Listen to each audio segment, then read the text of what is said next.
Le Mali a besoin d'une mobilisation générale autour des femmes dans sa quête de rétablir la paix et de reconstruire le pays.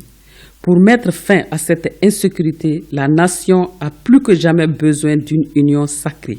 La forme asymétrique de la lutte que mène le Mali a besoin de l'effort de tous les Maliens, politiques, journalistes ou animateurs, leaders religieux, pédagogues, agriculteurs, éleveurs, conservateurs, autorités coutumières, j'en oublie. Chacun a un rôle déterminant à jouer aux côtés des femmes à l'œuvre sur le terrain pour sauvegarder la mère patrie. L'apologie d'une haine viscérale contre les femmes, les analyses au service de l'ennemi ne sont pas à l'ordre du jour. Optimiste, pessimiste, le Mali a encore besoin de tous ses fils. Faisons taire les intentions inavouées. Évitons d'être des alliés négatifs sous le couvert d'une quelconque profession, car la lutte contre le terrorisme est tellement rude et complexe qu'on doit éviter les philosophies de division. Soyons fiers des femmes, de vos forces de défense et de sécurité. Elles sont là pour vous et aucune laideur lugubre et affreuse n'entamera leur morale. Ces femmes ont confiance au peuple. Les femmes resteront debout à jamais. Les citoyens engagés aux côtés des femmes, eux, ont vite compris qu'il faut surpasser cette vision machiavélique. Rien ne pourra saper la détermination des troupes. Ces passes d'armes ne changent pas notre engagement citoyen. Les petits malins, les manipulés, cette nouvelle espèce de Maliens doit se dire qu'elle a le devoir moral de soutenir les femmes.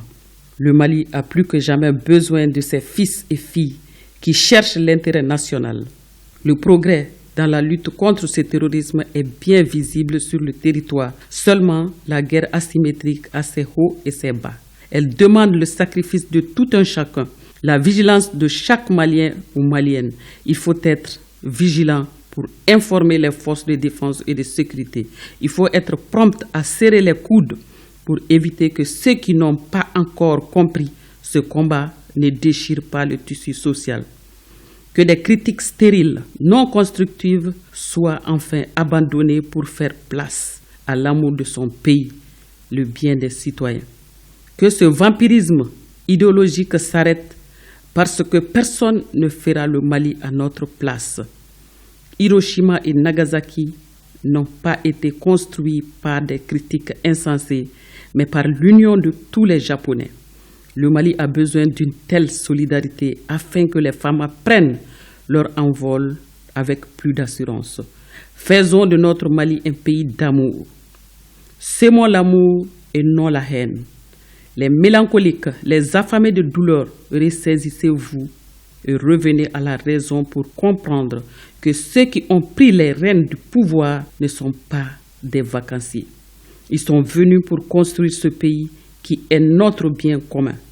Maliens et Maliennes, progressons avec les femmes et ne laissons pas nous distraire par les mises en scène des acteurs qui ont un autre agenda différent de la construction de notre pays.